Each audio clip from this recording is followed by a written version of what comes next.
चुराए गए 1 लाख वोट, क्या चुनाव छीना गया? राहुल गांधी ने कहा कि ये मेरा नहीं बल्कि उनका डेटा है।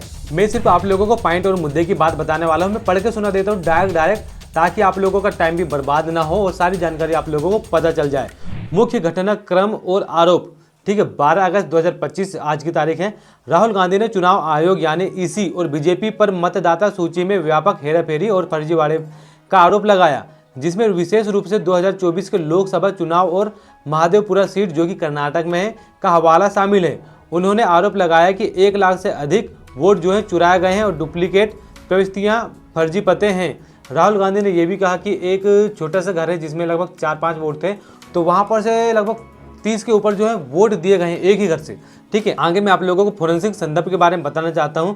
राहुल गांधी ने 70 वर्षीय मतदाता शकुन रानी के 2 वोट डालने का उदाहरण पेश किया है, लेकिन चुनाव आयोग ने इस दावे को खारिज करते हुए बताया कि उनकी जांच में रानी ने केवल एक ही बार वोट दिया है।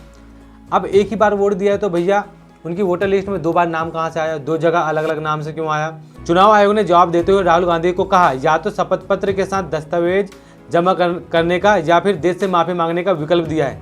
साथ ही कई राज्यों के सीईओ ने उनसे 10 दिनों में सबूत भी मांगे, मतलब राज्यों के सीईओ ने, कोई बात नहीं। अब राहुल गांधी तो भैया उनके पास वो जो डेटा आया है वो चुनाव आयोग ने जो दिया है वही वाला डेटा प्रस्तुत कर रहे हैं, वो मन से तो कुछ बता नहीं रहा है। तो किस बात की, ऐसा राहुल गांधी का कहना है। मैं आप लोग बता देता हूँ। राहुल गांधी ने इस दावे पर शपथ पत्र भरने से इनकार करते हुए कहा कि यह आयोग का डेटा है, मेरा नहीं। उन्हें इसे अपनी वेबसाइट पर डालना चाहिए।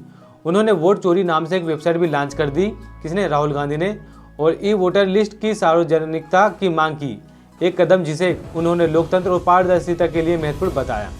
इंडिया ब्लॉक सांसदों सहित लगभग 300 विपक्षी नेताओं ने एक मार्च निकाला और चुनाव आयोग के कार्यालय जाते हुए उन्हें हिरासत में ले लिया गया। कि लगभग 300 सांसद इकट्ठे हुए और चुनाव आयोग गए तो पुलिस ने वहां पर उन्हें गिरफ्तार कर लिया और कुछ देर बाद छोड़ भी दिया, ठीक है।